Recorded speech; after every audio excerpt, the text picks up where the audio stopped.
A college president just got absolutely cornered. Not once, not twice, but over and over, and still refused to say whether calls for Jewish genocide would be punished. Elise Stefanik dismantled the charade with surgical precision, and what followed was pure exposure.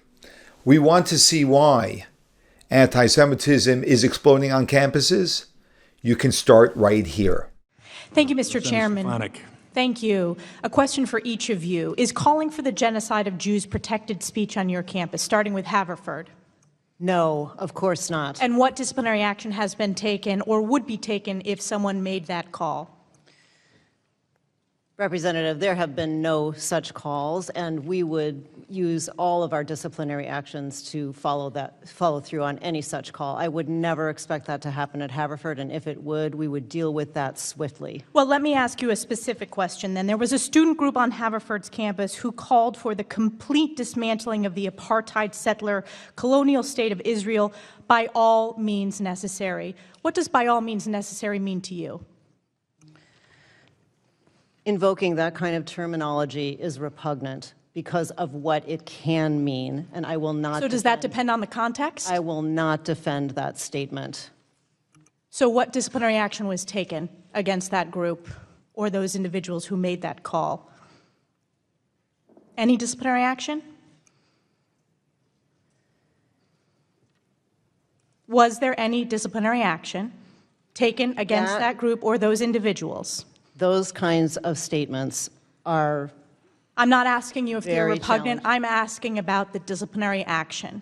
You were the one university president who failed to lay out if any disciplinary action has been taken, if any suspensions or expulsions. So I am asking you, was there any disciplinary action taken? Disciplinary action can include expulsion and. I'm not asking what it can include. I'm asking, was it taken? I will not be talking about individual cases here, and I'm saying that that is. So have there been any disciplinary actions taken by Haverford related to anti-Semitism? Any? Disciplinary actions are absolutely in our work. Have they been taken? Against anti-Semitism. Have they been taken by Haverford? Yes, there have been some. I want to ask you another example. You can hear the avoidance because she has egg all over her face.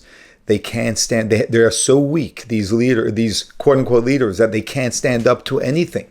And you know what, when you can't stand up for anything, you stand for nothing. There was a professor of mathematics and statistics who posted after the October 7th Hamas terrorist attacks, quote, "We should never have to apologize for celebrating these scenes of an imprisoned people breaking free from their chains. This was a historic moment to be recorded in their history books." Jewish students have reported that you said this post could be, quote, perceived in many ways. Does this post simply depend on the context, President Rabin? And were there any disciplinary actions taken against this professor? Such posts have been incredibly harmful to our entire community, and I disavow them and that outcome for us. Was there an investigation of the professor? Investigations happen in all such cases. So yes, in this case. Investigations happen in all such cases, as I have said. And we follow. This is a simple question. The other presidents are answering this straightforward as to disciplinary action. Again, these university presidents who are former presidents fail to answer these direct questions. In this case, was there disciplinary action taken or an investigation of this professor? Respectfully, Representative, I will not be talking about individual cases. Respectfully, President of Haverford, many people have sat in this position who are no longer in the positions as president of universities for their failure to answer straightforward questions. Another question I have, because this is a theme at Haverford, there was an administrator who said that, quote, "Racial minority students have never felt safe at Haverford, and that Jewish prospective students should not expect to feel safe and should instead be brave." This was according to litigation against your college. Was there any investigation into this administrator for making those statements? That report does not reflect the administrators that I know who stand strongly with me and the entire college against anti-Semitism. So that didn't happen, is your position? Was that statement not made by that administrator? That statement does not comport with those administrators that I know. I'm not asking if it comports with the administrators that you know. I'm saying, is it your testimony that that statement did not happen, even though it's coming out in litigation? So are you saying it did not happen?